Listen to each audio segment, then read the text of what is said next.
because it is a hot topic right now, which it will be until Britney gets justice. I am going to go through how Lou Taylor built her business on Britney's back. Essentially, she was a small-time player prior to Britney entering into the Las Vegas residency. And you can see big moves happening around that time. I'm going to try to keep it short and sweet today, but there's so much more to the story. First and foremost, it's very hard to get information on Robin Greenhill. I know she is from Olive Tree, Kentucky, and she had a business with her husband named Mark Alstrom in Florida starting in the late 80s. So enough of her. In 1997, I found an article where Lou Taylor talks about how her business is informed by biblical ethics. And later, you'll see how she really sees her business as a biblical mission. In 1998, we have Lou Taylor and Robin Greenhill's husbands have a business together called Trinity Home Court. And you will see over and over again, there are businesses that allude to the Trinity, TriStar. Tennessee is the TriStar state, yet there's a certain biblical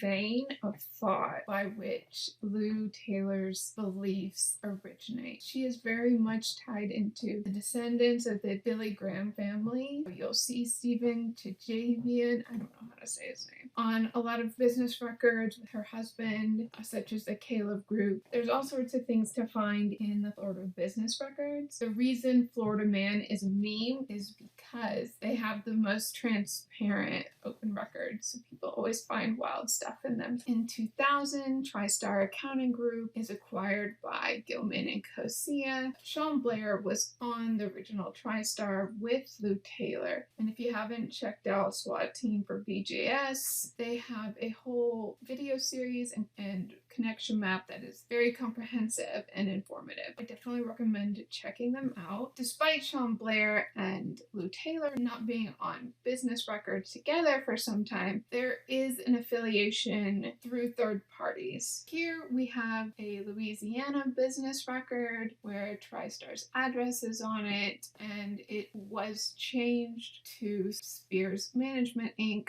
from Develop and Design Build Incorporated in 2005.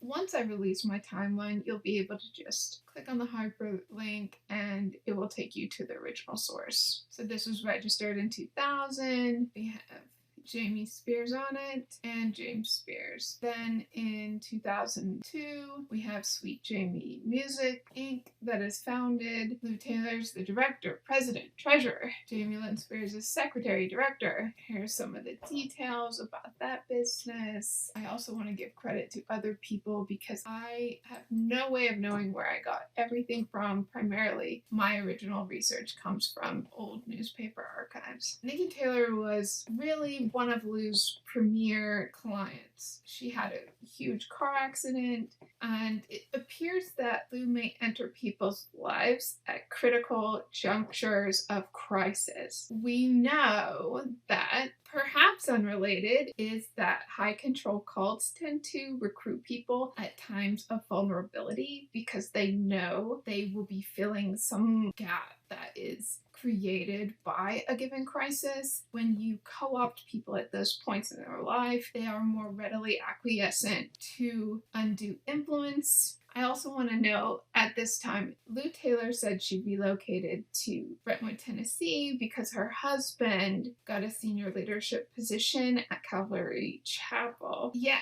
I would say that another facet of this is that Lou Taylor was working with members of the NHL that played for the Florida Panthers. Well, the NHL had an expansion team go to Nashville in the early 2000s, which coincides very well with when Lou Taylor relocated there. The NHL has only had 2 expansion teams in this century that I'm aware of. We had one in Nashville and then recently one in Las Vegas. So my interpretation is that perhaps she moved because she already had experience working with players in the NHL, and Nashville was a great opportunity to expand her business and her biblical mission. I am not sure when Lou Taylor connected with Jamie Spears. There are two pathways that could make sense in my understanding, and they both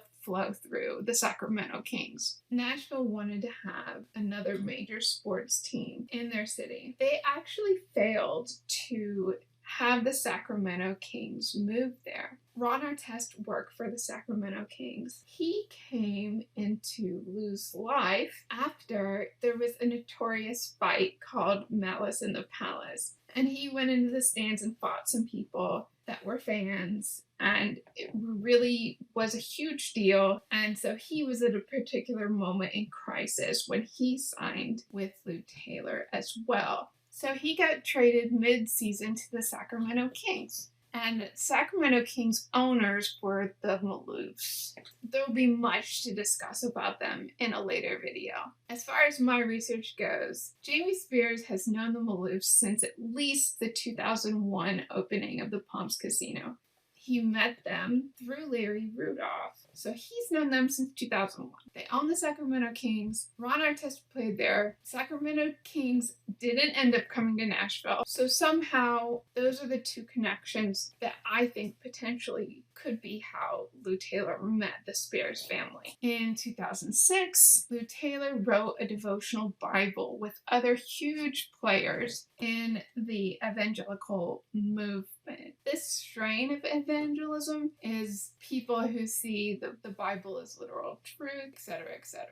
There's many people doing great research on the Christian rights relationship to Lou Taylor and TriStar. This is just an aside. There's this guy who ends up being a hotshot photographer. Now his business address has been with Lou Taylor since he incorporated his business. And these are some of his clients. We have Capitol Records, we have Bravo, we have Caesars. Bravo's important because a lot of these people are tied to the rise of reality TV. Adrienne Maloof is on Real Housewives of Beverly Hills, which is on Bravo. This is Bridgestone here, which is interesting because I think Cassie Petrie's brother might work there, but I have not confirmed that's her brother yet. This is just interesting that you can kind of see through Lou here, is they partnered with TED Talk evangelical type of motivational speaker to make MySpace more kid friendly. It's interesting because you can actually find things by Googling their old email addresses. So that is one strategy. This is a roundtable discussion that Lou Taylor does with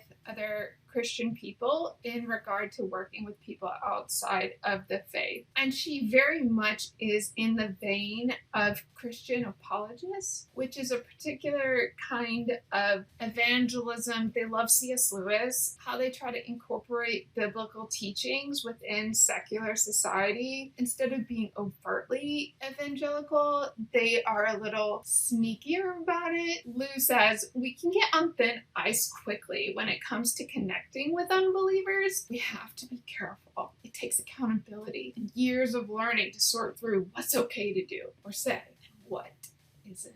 There'll be a link to it here. You can just Google it. It's still there. Today's Christian woman is tomorrow's Lou Taylor. Just in case anybody's new to this conversation, allegedly there's an email where Britney calls Lou Taylor a stalker in July 2007. Everyone knows about Lou being the family spokesperson. Here's some connections between the Tijibidins and Sean Blair, Lou Taylor. There's a lot of names that come up over and over and over again. This is current 2021. Stephen, Lisa, co-author with Lou. TriStar Management Group, which is run by Sean Blair, and this is the Caleb Group. I don't have exact dates when TriStar opened its LA office. It was in an office building. As far as I can tell, you cannot search California property records online. You have to go there in person. Sometime in 2008, Lou gets an LA office. She didn't have one before. This interview is interesting because she routinely refers to herself as a gangster. And as I've said over and over again, Britney's case is the plot of Johnny and the Godfather. One day I'll come to you and I'm going to ask you for something and you're not going to be able to refuse. Any savvy business person is going to cross-promote their products. Here's Adam Lieber tweeting about how Ron Artest was at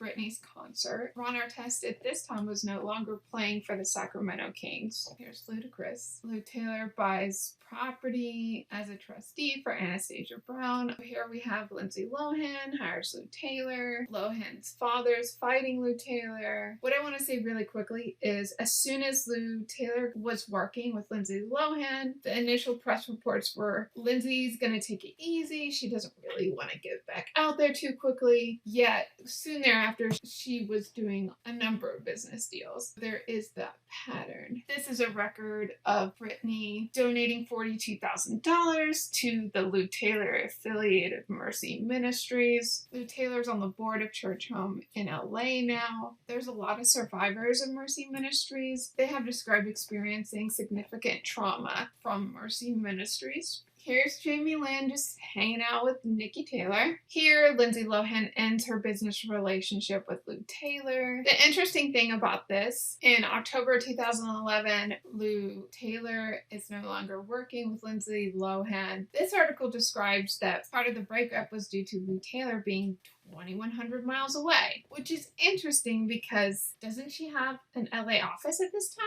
Here we have the approximate distance between Nashville and Los Angeles, 2,000 miles. Interesting. In my mind's eye, this is a huge find. TriStar did not have a working, operational website for a year. For a year. It coincides with Britney's residency almost starting. And my theory is Vegas is what made Lou so powerful. I consistently hear people being afraid of her deep pockets. She didn't have them in 2013. Look at this. Our website's coming. October 2012. Our website's coming. September 2013. It starts redirecting October 2013. What business in 2013, if they are high profile, would not have a working website? Here they are hanging out. Another interesting thing is the address for TriStar in Los Angeles changes in December 2013. TriStar, I imagine, it gets a significant office space upgrade in Los Angeles sometime in December 2013 based on when the address changes on their website. Plus, let me remind you, Britney's residency started in the last couple days of December 2013. This is a pattern across people involved in the business of Britney. Not only does TriStar change office spaces in LA, in 2014 they changed office spaces in Nashville as well. Furthermore, through Live Nation, Larry Rudolph also gets an upgrade in his business because they start Maverick in 2014. I cannot stress enough how big a deal Vegas starting was. I have not added this to the timeline yet. This article is not on Variety's website. I had to go to the archives to get it. It's from 2017. You can find it on my Twitter. In this article in 2017, Lou Taylor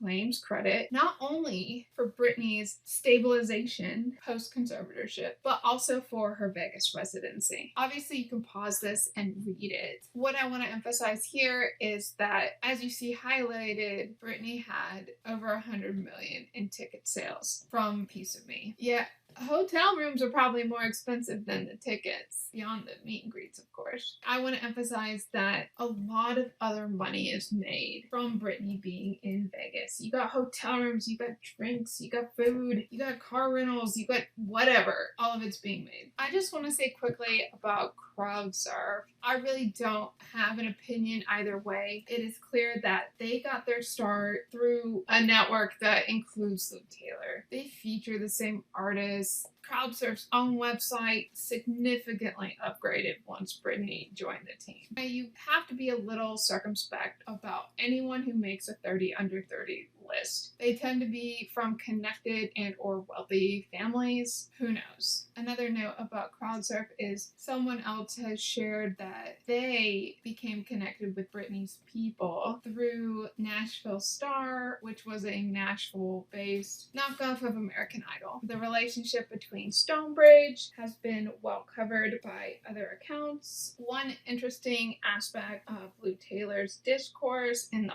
public, she repeatedly emphasizes that her primary goal is to make money for her clients and teach them fiduciary responsibility. Once there's discovery in any court process, we will be able to ascertain whether that is what actually happens in the business dealings of TriStar Sports and Entertainment. I also want to emphasize that during the building upgrade in 2013, the upgrade was to Nashville's Music Row, which is basically like the Nashville music scene epicenter. I apologize that I think I got the dates messed up of this podcast before. It's just interesting to me because Jamie Lynn goes on the podcast as well. I think the earlier date is Jamie Lynn and then this one's Lou Taylor. Here we have coverage of TriStar being at the forefront of Vegas residencies. The implication here is that Lou emphasizes that touring is a very complicated business. A lot of people on the road, a lot of moving parts. Vegas residencies are a much logistically easier endeavor for live entertainment. Plus, Lou emphasizes that most artists earn the majority of their funds from live entertainment these days. If you haven't seen this, just pause and read this part, as well as the contemporary feelings of Britney Spears now that she controls her own social media. Here is an article about how Lou Taylor has a Lakers championship ring. Ron Artest won a Lakers championship ring. As far as I can tell, people who win the championship are able to give rings to other people as well. The original one was auctioned off to raise money for charity. That's a whole to-do. You'll see if you look at my timeline. This podcast interview is very interesting. I transcribed a short part of it. The interviewer plainly states that Lou Taylor's reputation was generated by Las Vegas residencies. One of the most appalling statements in this podcast is Lou Taylor basically says that Britney was brought to Las Vegas. She didn't use any terms that would make you assume there was a voluntary decision made there. You can go listen to it. Here, Lou Taylor says, so Larry's whole thought process was, agreeing to take Britney or participate in taking Britney to Vegas. Is that age demographic would want somewhere to go in between dinner and the club opening. Just to emphasize my point again about other profit streams derived from Britney in Vegas, we have clubbing, we have dinner, we have hotels. Okay. I'm trying to make this a short video. Interestingly, TriStar sells its Music Row primo real estate office. The office goes for square footage, price per square footage that Music Row has ever seen. Another interesting thing is the purchase price of the office was significantly over the assessed value of the property, and the property had been assessed in 2021. Interesting. If you guys don't know what Internet Archive is, you can check and see if any website that exists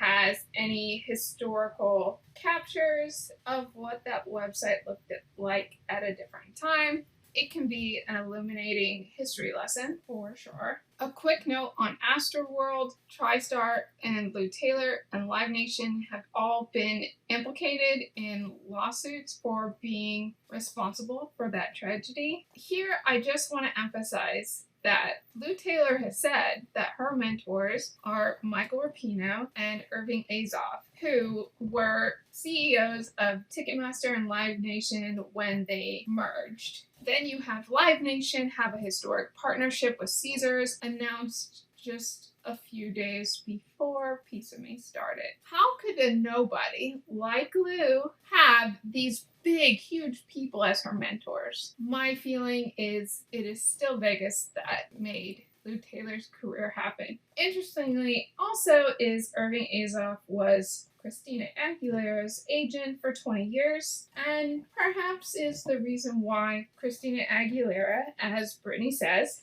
knew exactly what they did to her, maybe. Thank you so much for listening. This is a very quick video about Lou Taylor and how imperative understanding Vegas is, to how she became powerful, rich, and a bastion of the music industry, which is a huge oligopoly, which means that it is run by a handful of very large companies. The danger of a few people controlling everything is that they're driven by the profit motive, not by art, not by the safety of fans, and ultimately they really just work as indoctrination industries. 100%.